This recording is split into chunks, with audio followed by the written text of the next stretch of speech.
What is going on, guys? Today we got ourselves another football talk, and today we're talking about Chelsea. Now, last time in our first real football talk, we talked about a possible doomsday scenario for Tottenham, who were seemingly starting to fade a bit. Injuries were starting to mount up, but they've pushed through that little storm there, and they are keeping up their little title race there. Third place, firmly in third place at the moment, 5 points back, I believe, at this moment of Liverpool and Manchester City. Now, we're going to talk today about Chelsea, who have faded quite a bit the last couple of days, or last couple of weeks. And they are down in sixth all of a sudden. They were firmly in fourth for a long time, and now they're down in sixth. Some results are starting to go against them. They're starting to play some rather poor football under Sarri, and as things go with Chelsea, managers especially, things go in and out and things change rather quick. So today we're going to discuss doomsday scenario here for Chelsea, though this one seems to be coming true. Last one was more of a hypothetical, should Tottenham finish outside the top four, when it looked like they may fade just a little bit. This one seems more of a less of an if and more of a when it comes to this season. Now, Chelsea down in sixth, 1 point back at United now after that 6-0 drubbing at Manchester City, and behind Arsenal on goal difference. Arsenal, I'm not too convinced about them. I think this fourth position here will come down to Manchester United and Chelsea. Not to say what Arsenal are doing is awful, and as you can see, they're only 1 point back at United. I just think United are on a bit of a roll, and for the sake of this video, we're only going to really talk about one or two teams here, with Chelsea, and then fourth place. We're not going to talk about it too much anyway, but should be United or Arsenal really get into that spot ahead of Chelsea, it'll be the same difference. Nonetheless, I just think United are the one who are going to do it. But 7 points collected out of the last 18 available for Chelsea. That's an 11-point drop, right? In 6 games, not very good. Conceded 13 goals in those 6 games, which is also not very good. But there were 2 really poor results in there. The 6-0 to the City that happened the other day, of course, and the 4-0 from Bournemouth. And in both those games, I mean, especially the City game, after 10 minutes, the game was over. Sterling scored really early, and then it was 4-0 after, 25 minutes? The game was well and truly up. The other day with Bournemouth, I believe it was 0-0 going into halftime. Chelsea had hit the bar. But Bournemouth were still kind of outplaying Chelsea. And then in the second half, the floodgates sort of opened, and it ended 4-0. Last year, 3-0 to Bournemouth was one hell of a result, and they one-upped it this time around on 1 day away from the year to the day, I believe it was. So 2 really bad results. They had a 0-0 with Southampton in there as well to start this poor streak. Now they've got a couple of wins here and there. They made it to the final of the Carabao Cup.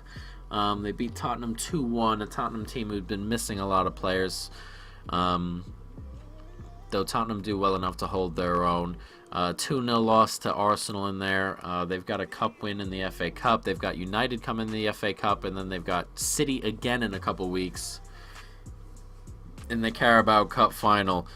And then, of course, they've got, I believe, Malmo in their Euro League. And I'm not sure how seriously Sarri's going to take that. And originally, he said he wasn't going to take it seriously.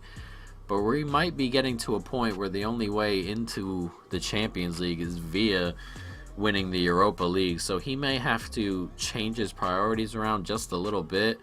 And depending on how the next couple of weeks go, I think they can get by Malmo without playing full strength like they've been doing through the group stage and things of that nature. But in a couple weeks' time, if they drop some more points, they still have Liverpool, United, Tottenham, all in the league. Leicester away from home, Everton away from home. Those are tough games, and the way they've been playing, you don't back them to win too many of anything right at the moment.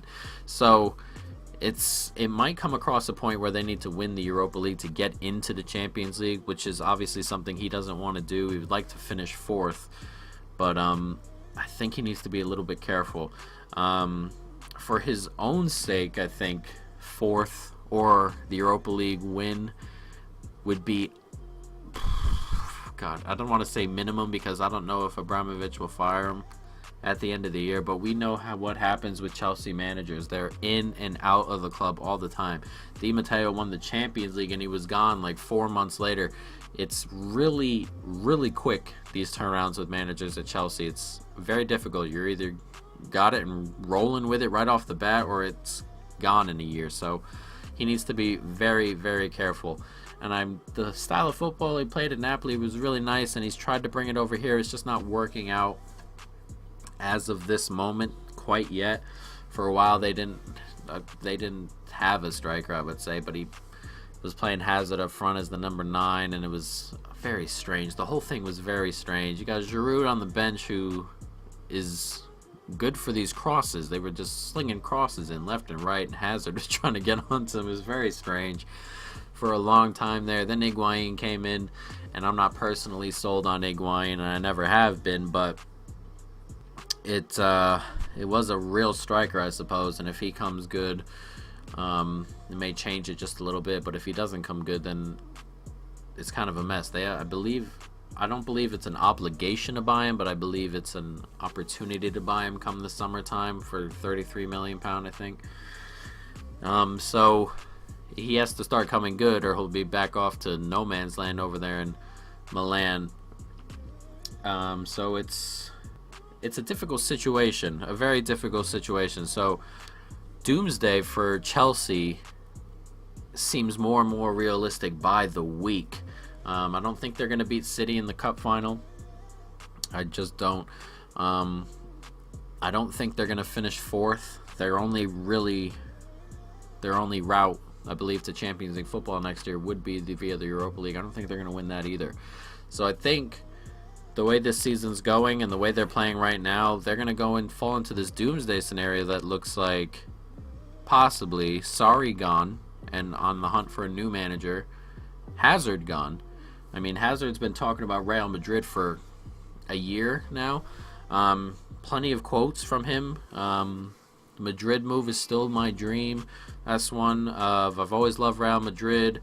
You know what my favorite destination is, when he's talking about favorite clubs all around the world. He had one very recently where he said he wanted to leave in the summer, and he ended up staying. So I personally think this is the year that Hazard does finally leave. It seems to have been on the cusp for a year and a half or 2 years now, and I think especially if they don't finish fourth, I think he's out the door.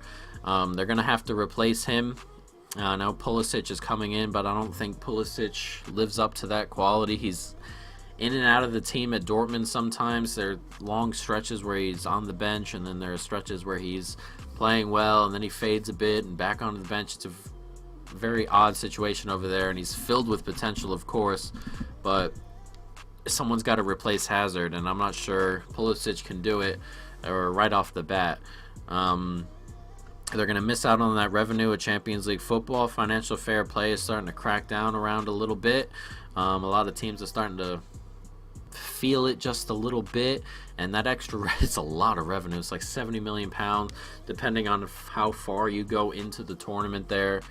And they're going to be missing out on Champions League football, losing Hazard, and then possibly losing Sarri, and being in that new manager limbo.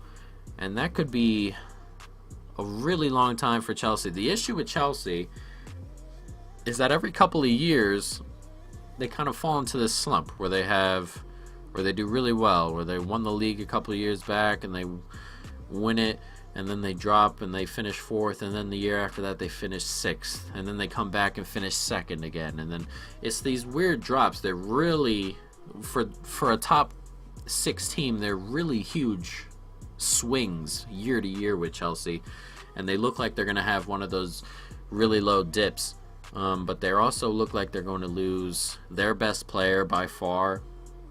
You just watch Chelsea sometimes, and they are run through Hazard. If Hazard's having an off day, the rest of the team's having an off day. If Hazard's having a really good day, then they're flowing and moving, and the passing's much better and the movement's much better. It seems to all depend on what Hazard's doing. So they're going to have to find a way to play football without him, of course, and they're going to have to, of course, replace him. And I'm not sure you can replace Eden Hazard. He's so good, so quick with the ball. He just glides with it. He draws plenty of set pieces. He's fouled all the time, and he kind of just does this thing where he beats you with a move, and then he gets inside, and then you bring him down from behind, and he beats you with his pace there, with his moves, and he's in behind you, and then he slows down and almost waits for it, or he's in the mood and he goes and makes something happen. So there's so much that he does in the final third of the pitch. It's very, very difficult to deal with, and he's nigh unreplaceable pretty much. He's pretty much unreplaceable. So we'll have to see what they do come summertime should he leave. But Chelsea might be in for a year or 2 or 3 away from top 4 football. If you were to take Hazard out of the team now, or before the year started and didn't replace him, say, where do you think Chelsea would be? They'd be much further down the line than 1 point back of 4th. He's saved them plenty of times, and they've gone through whole games where they only really scored the 1 goal, and he's made it or created it. And he's such a huge part of how they go through their games that if he weren't around, they'd be so much lower down the list. So either Sarri or whoever the new manager may be, should he leave, has to find another player of that caliber. They may have the money, but I'm not sure. They've got 64 million pounds of Pulisic coming in. I'm not sure. They may need other things. Center back, perhaps. Possibly. I mean, if Higuain does come in, that'd be 100 million spent before the summer even begins. Though Hazard will leave for a handsome fee, of course, but for a quality replacement, they've been linked with some people like Coutinho and things of that nature. You're gonna have to pay a ton of money, so they may have to forego going other places to bring in a quality replacement for them. I'm not sure they're willing to do that, or players would be willing to show up. Managerless, possibly. If they are managerless, it'd be a hard time convincing a top player to come in without a manager, without a way to play, or without top 4, with no Champions League football. You could be in a really, really bad situation where you're kind of buying players in the 30, 40, 50 million pound mark nowadays is not as much money, instead of, the 80, 70, 80, 90 million pound mark, and bringing in that top quality, and instead you're bringing in just the shade below that top quality, and you're playing catch up with teams like Manchester City, Liverpool, Tottenham, who, well, Tottenham don't spend the money, but they have the manager to overcome that. Liverpool and Manchester City spend the money. Manchester United definitely spend the money. So it's Arsenal don't seem to have any money, I'm not sure, but the other 4 spend the money, or in Tottenham's case, can overcome it. So you're going to have to find a way to overcome it if you're not going to spend the money. And if you're in that situation, it could take 2 or 3 years to overdo. That's what we were talking about in our Tottenham Doomsday scenario. Should Pochettino leave? And if they were to get caught in 4th, they won't, of course. But if they were to get caught in 4th and Pochettino were to leave, where that team could possibly be with the Levy's wage structure and interest coming in from, other places for Eriksen, Kane, and put them in a position where all of a sudden half the quality is gone, and Pochettino, who made everything happen with practically no budget, is keeping them afloat. And that's the situation Chelsea are about to find themselves in, and I feel that situation is coming really quick, and I think it will show up, and it should be a fascinating last couple of months for Chelsea. transfer-wise, Hazard-wise, manager-wise, Champions League-wise. It is going to be a very, very interesting time for Chelsea. But guys, that is going to be the end of the video. I hope you enjoyed it. These football talks, I quite like them, so I'm going to keep up with them. I've got a couple coming, depending on, of course, what happens in the real world, like with Chelsea after they were blown out the other day. Just had to think of something. But I've got overrated players and underrated players coming from the Premier League, and we'll see what happens otherwise. When the round of 16 is over with in the Champions League and the round of 8 comes, we'll do some predictions and things of that nature, and we'll see what's going on, guys. But that's going to be the end of this video. I hope you enjoyed it. Stay tuned for more, and peace.